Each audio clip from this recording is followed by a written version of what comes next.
The Fires of Hope, a Star Wars fan fiction, by Darth Mydinsky. Chapter 1. The Silent Knife. A long time ago, in a galaxy far, far away, Mentrol 13BBY, the sun shone bright on a crisp autumn morning as a young girl sat beside the river, poking Parsapods with a stick. The Parsapod's tentacles wrapped around the stick, sparking the girl's quiet delight as the mindless creature gently slapped the stick against the water. A breeze rustled the leaves above, showering the river with a cascade of red, heart-shaped leaves fluttering down to drift upon the gurgling waters. The elders gossiped upstream as they washed their linens in the river, oblivious to the girl's truancy. She looked away from the Parsapod, peering through the branches at them. She imagined Elder Cleaver scolding her for not attending her lessons, but Elder Cleaver's focus was wholly on linens and gossip. She returned her attention to the Parsapod, which had wrapped one of its tentacles all the way around her stick and was now attempting to eat it. She let go of the stick to see what the Parsapod might do. The Parsapod relaxed, releasing the stick, which floated downstream. The girl frowned, her red eyebrows scrunching as she wrinkled her nose. As she reached out her hand, she closed her eyes and imagined the stick. Moments later, the stick slowed, dragging against the water. She deepened her concentration, and the stick drifted upstream toward her outstretched hand. The rough edge of the stick grazed her hand, and she opened her eyes, grasping the stick as her face erupted in a triumphant smile. "You're a witch," accused a young boy from behind her. The sound startled the girl, and she dropped the stick, which fell back into the water and floated away. "Chimmy, you made me drop my stick," the girl cried. "Saw what you were doing. You're a witch," Chimmy alleged, undeterred by her indignation. "And I am not," the girl insisted, stomping her foot. "Too, I watched you. You screwed up your face and made the stick move against the water." "That's witch's magic, that is," Chimmy explained knowledgeably. "And you were sneaking," the girl pouted. "And you're supposed to be in lessons," Chimmy retorted. "Why aren't you in lessons?" the girl asked. "Never mind." Chimmy deflected. He puffed up his chest, saying, "I'm telling Elder Cleaver." "Don't," the girl cried as she recalled the pain in her knuckles from the last time she had been caught doing tricks. "I'm going right now." Chimmy laughed, and he turned around, racing away. "Well, Chimmy, don't," the girl called out, anxious and anguished. "But magic tricks. Mara Jade's a sneaky witch." Chimmy sang over his shoulder as he ran. He was much larger than her, but he was also heavier and broader. She broke into a run to catch up, and as he looked over his shoulder, his eyes went wide in the realization that she would catch him. He picked up his pace, then stumbled as the brilliant sunshine faltered. Both children paused their chase and looked up at the massive triangular shape drifting across the sky, blocking out the sun. From a hole in the bottom of the triangle, dozens of ships roared and screamed, each descending to the ground toward the edge of the village. The pleasant clucking sounds of the elders by the river became agitated screaming, and the danger bell rang in the village square. Both children raced away from the river, up the dirt path, and back toward the village, each determined to find their parents. Mara's breath tore at her lungs, and a stitch burned in her side as she raced past the panicked villagers. An old man stumbled after losing his balance when a teenage boy brushed past him, fleeing the roar of the ships. Mara heard a repetitive barking sound in the distance, reminding her of her father's hunting rifle. She cut through an alleyway and burst out at the edge of her family's farm. She raced through the vegetable patch, tearing toward the door. Flinging the door open, she burst inside, shouting, "Partha!" Silence and emptiness greeted Mara. She raced into her parents' room to find it empty. Neither her mother nor her father was in her room, nor were they in the back shed repairing the harvest droids. She looked out the window across the field, but saw no sign of them there either. Panic welled within her, mounting as the blaster fire intensified. A rumbling explosion in the distance shook the ground, knocking one of the dormant harvest droids over into the dirt. "Mother!" she shouted as tears streamed down her face. She returned to the hearthroom and looked out the kitchen window, spotting a plume of smoke rising into the sky. She raced back to the door and nearly knocked over old Mrs. Glamer, who steadied her balance by leaning into her cane. "Careful, child." Mrs. Glemmer scolded. "My mother," Mara called, agitated. "They went to the school as soon as they came," Mrs. Glemmer explained. Mara broke into a run, and Mrs. Glemmer called out, "Mara, you mustn't. Come back this instant." Mara did not look back, nor did she heed Mrs. Glemmer's continued shouting. She raced back toward the center of the town, cutting through alleys and shortcuts past frightened people huddling in corners. Akushun startled at her approach and bolted into the shadows. She turned a corner, running full pelt, and slammed into the back of a large adult man. The man turned toward her, looking down. His face was sweaty and agitated, but when he realized that she was just a child, he frowned, holding his finger to his lips as he hissed, "Shh!" Mara retreated a few steps from the man, then bolted into the crowd, jostling and dodging through the adults standing still, staring into the square. She whispered, "Oh, Mother!" But nobody noticed her, transfixed as they were at something happening in the square. She pushed ahead through the wilderness of slack limbs and transfixed adults until she came to the edge of the crowd. There, in the center of the square, stood a towering figure dressed in black. Upon his head, he wore a black, skull-like helmet, and in the silence of the people surrounding her, she could hear his mechanical, rhythmic breathing. His arm extended outward, and his hand held a woman with fiery red hair up by her neck. Her hands clawed at his hand, failing to pull the grip loose. Mara recognized her mother, and seeing the terrified, anguished expression on her mother's face, she screamed, "Oh, Mama!" as she bolted into the square. She felt a hand grab her shoulder, but she shook it off and raced toward the man choking her mother. He turned his head, his black mask gazing at her like the face of death, his head inclined in curiosity. When she reached the man, she screamed, pushing outward with both of her hands in an explosion of rage and fear. She felt something dark and powerful sweep through her, and the man with the black mask lost his grip, dropping her mother to the ground. No sooner had she unleashed her fury than she felt a painful exhaustion. Rough hands grabbed her shoulders, and a man's arms encased in hard, white, shining armor ensnared her. Terrified, she screamed again, and the man released his grip. With the man's grip relinquished, she rushed forward to her mother and threw herself into her mother's arms. Her mother embraced her, but moments later, the grip became tighter as the man in black loomed over them. "See, you are hiding more than just your husband," the man said, his voice deep and mechanical, filtered through his breathing apparatus. "Leave us alone, filth," the woman spat. Mara felt her mother's arms go rigid, and her mother rose into the air, writhing and struggling at the unseen force holding her. She gasped and spluttered, her eyes wide with fear as her hands clutched at her throat. "And take the girl," the man said, and Mara felt rough hands on her once again. She was too tired to fight them as she watched the man choked her mother. "Let them go," called a man's voice. Mara turned toward the edge of the square as her father, grim-faced and determined, stepped forward. The man in black turned toward her father, dropping Mara's mother to the ground again. The armored soldiers swarmed around her, pulling her away to clear a space for the man in black. Mara felt other soldiers lift her up and pull her away. She twisted and writhed against their grip. "Daddy!" she screamed. Her father stepped forward and removed something from his cloak. It was silver and bright, and a green light erupted from its tip, blazing in the shadows cast by the triangular ship above. "Oh, take me if you will, but let them go," her father called.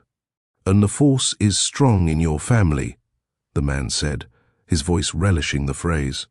"Nanpura will be most pleased to meet your daughter," he taunted. Mara watched her father twirl his green light sword. The man in black removed a silver-black cylinder of his own, which produced his own glowing red light. Her father charged the man, swinging his green light sword at the man's face. The man in black countered the attack, and the two launched into a furious dance, swinging their light swords before the entire town. A rock flew into the center of the square, hitting the man in black on the shoulder. The soldiers in the white armor turned in the direction from which the rock flew and fired their weapons into the upper story of a nearby building, which caught fire from the blasts. Mara looked back to her father, and she could tell he was growing tired. The man in black was strong, terrifyingly strong. He swung his blade into his father's, and the force from the attack knocked her father backward, sending him stumbling to the ground. Her father's light sword extinguished, rolling away into the dirt. Mara cried out again, but one of the troopers placed his gloved hand over her mouth. She strained against the grip as the man in black stalked toward her father. Her father's light sword flew toward him, but it stopped, hovering impossibly in mid-air. The man in black clenched his fist, and the light sword exploded. The man then raised his fist, and her father rose into the air like his mother had. The man in black stepped forward and plunged his red laser sword through her father's heart. "Daddy!" Mara screamed. "Orson!" Mara's mother screamed. As Orson Jade collapsed, the crowd roared in anger. As the roar intensified, the troopers opened fire, scattering the crowd. As the crowd dispersed, the man in black remained, and after Orson Jade's breathing went still, the man in black lowered his hand. Mara's father collapsed into the dirt, dead. The man in black turned toward Mara. A horrible, burning rage blazed inside her. She attempted to use her trick again, but her strength was waning. Mara's mother screamed, and the man paused. He turned toward the woman and called, "Enough!" A trooper stepped forward and fired his blaster into her chest, and Mara's mother went still. "Mommy!" Mara screamed, and her writhing intensified. Her anguish gave her new strength, and the soldiers flew back as the hatred inside her erupted. The man staggered backward several steps, but he quickly recovered, reaching out his hand to hold her still. Mara, paralyzed, struggled against the unseen force, her teeth grinding in rage as she tried to scream. "Impressive," the man said quietly. He then swiped his hand to the right, and Mara's vision went black as she collapsed into the dirt, unconscious. "Coruscant, 8BB." The girl stepped forward from the dozen children sitting cross-legged in the shadowy dojo. Across from her, Five, a 14-year-old boy, stood waiting. She had watched Five, a powerful, cruel, sneering Twi'lek, dismember a 10-year-old child in the challenge only the week before, and having advanced through her tasks, it was now her turn to face the challenge. Five held his lightsaber in his hand loosely, leering as he relished another opportunity to toy with a victim. He had taken his time with the last girl, removing limbs at his leisure until the sparring droid had lost patience and put the girl out of her misery. Mara gripped her lightsaber, feeling an old flickering of fear. The hateful image of Darth Vader flashed before her eyes, piquing her rage.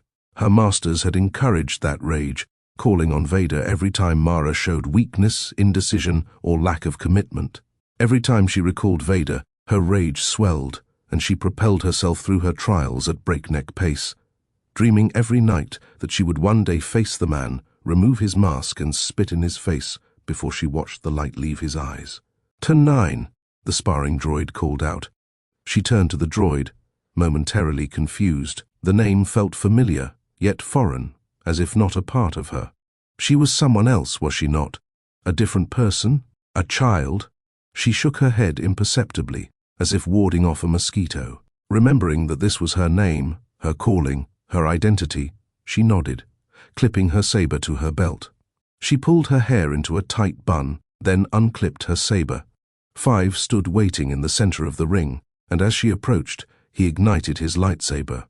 In the moment before the droid commenced the combat, she heard him whisper over the hum of his crimson blade, "I know exactly when the droid is triggered to act now." 9 gripped her lightsaber as the muscles around her eyes tensed. She activated the weapon, and her own crimson blade erupted. She raised the blade to a ready position, and 5 winked. "Assume your positions," the sparring droid intoned, and 9 settled into her combat position. The droid emitted a shrill screech, signaling the beginning of the challenge. 5 was upon her immediately, moving with frightening speed as slashed at her face with his blade. 9 lifted her weapon and felt the impact of his blow send her backward several steps. She nearly fell to the floor as 5 leapt the distance that he had just created with his blow. She rolled to the side, and 5's blade cut into the ground. He wheeled around, swinging his blade and slashing at her torso. She jumped backwards, arching her back to pull her stomach in, and the blade cut through her tunic, missing her skin by inches. The droid whistled, signaling that 5 had just earned a point. 5 lunged again, bringing his blade down hard. She lifted her arms to block the blade, feeling his superior strength bearing down on her. His blade pressed her blade back toward her face as a gleeful expression burned in his eyes. The blade moved closer to her nose, so close that the vivid scent of synthetic Kyber ozone flooded her nostrils.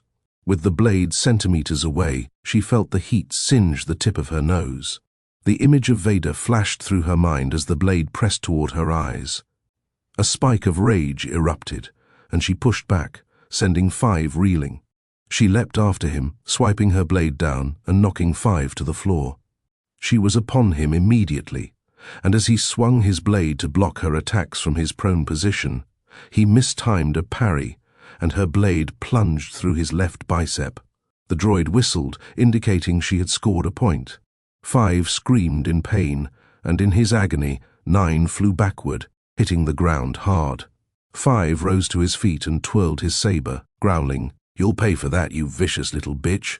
9 raised herself up and spat on the floor, twirling her lightsaber in challenge. 5 charged forward, his malicious cruelty inflamed as he sought to avenge his injury. His blows came fast, but 9, with her smaller size and dexterity, matched his speed evenly, keeping up with his attacks as she forced 5 to expend more and more energy.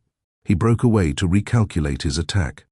9 scanned his face, recognizing that he was becoming frustrated, recognizing his frustration as the first inkling of weakness. She spat again, signaling her contempt. 5, enraged at her disrespect, lunged again, but 9 dodged his attack, sending him tumbling clumsily past her. The droid whistled, indicating she had scored another point. 5 growled, his sneering face burning with rage. "N9 should kill you the way they killed your mother." The taunt caught 9 off guard. Sensing her confusion, 5 launched himself at her. In her confusion, 9 struggled to keep up, and 5's weapon glanced off her shoulder, shooting a burning pain through her muscles as she cried out. "I bet she died like a whore." 5 taunted toward their peers, laughing at 9's agony. 9 closed her eyes, inviting the pain. The image of her mother collapsing into the dirt, a smoking hole burning in her chest, flitted through her mind. Her jaw set, she reached out, and 5 went rigid. As he struggled, his lightsaber fell out of his hand, tumbling to the floor. Before it could hit the floor, it soared toward 9. The hilt hovered between the two of them, and 9 clenched her free fist. The blade exploded in a shower of sparks and fragments. She turned her other hand, and 5 rose into the air, rotating toward her and writhing against her grip. She stepped forward, pointing her lightsaber toward his stomach. She watched with savage pleasure as his eyes went wide in helpless terror. She moved the tip of the blade slowly into his abdomen, and 5 screamed. The reverberations from the scream filled the hall, and in 9's mind, she saw Vader killing her father. The memory fueled her rage, and she moved the blade in circles through 5's abdomen, intensifying his screaming. The droid wailed frantically, charging toward her. She thrust her hand outward, and the droid flew off its wheels, cartwheeling into the wall of the dojo and exploding in a shower of sparks. She withdrew her blade and allowed 5 to collapse to the ground. As the droid's klaxon wailed feebly, 9 swung her blade through 5's neck, and his head tumbled off of his shoulders as his body collapsed to the ground. A stunned silence followed, interrupted moments later by a deep, cackling laughter that built like rolling thunder, crackling with hatred. The laughter peaked, and all turned toward the shadows from which the laughter had emerged. 9 lowered her weapon and watched as the Emperor, cloaked in black, his hood obscuring his distorted, mangled face, stepped from the darkness. He walked forward slowly toward 9, saying, "Good, good." The man paused inches before 9, and he turned to the assembled students, grunting, "Oh, leave us." The students raced from the chamber eagerly, leaving 5's corpse on the ground. The man gazed at her from below his hood, then said, "You know who I am, girl?" 9 nodded, her still-ignited lightsaber hanging loosely by her side. The man looked toward the weapon, and it shut off without her initiating the switch. "Lord Vader was most impressed with you," the Emperor said appreciatively. And our friend 5 caused you little trouble. 9's eyes narrowed at the mention of Vader, and the Emperor grinned. And feel your hatred. There are many who hate Lord Vader, but few so vividly as yourself. The Emperor paused, then said appraisingly, "So you will make a powerful ally. Am I to become a Sith?" 9 asked, her voice hoarse from infrequent use. The Emperor laughed, another rolling cackle that filled the room like thunder. "And Sith? Foolish girl," the Emperor spat contemptuously. "And I have something more befitting and appropriate to your sex." The Emperor stepped forward, closing the distance. A wrinkled, corrupted hand emerged from the sleeve of his robe, and he caressed her cheek with his finger.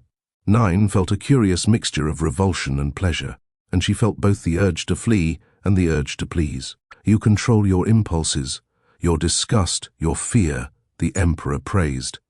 "Since I have need for one such as you. Vader is the hammer, a blunt tool to quell and dominate. But not all problems can be solved with a hammer. Some require a silent knife." 9 nodded her understanding. "Come, oh girl," the Emperor whispered. "Mind your training. Nourish your hatred. Satisfy me, and you shall become the Emperor's hand."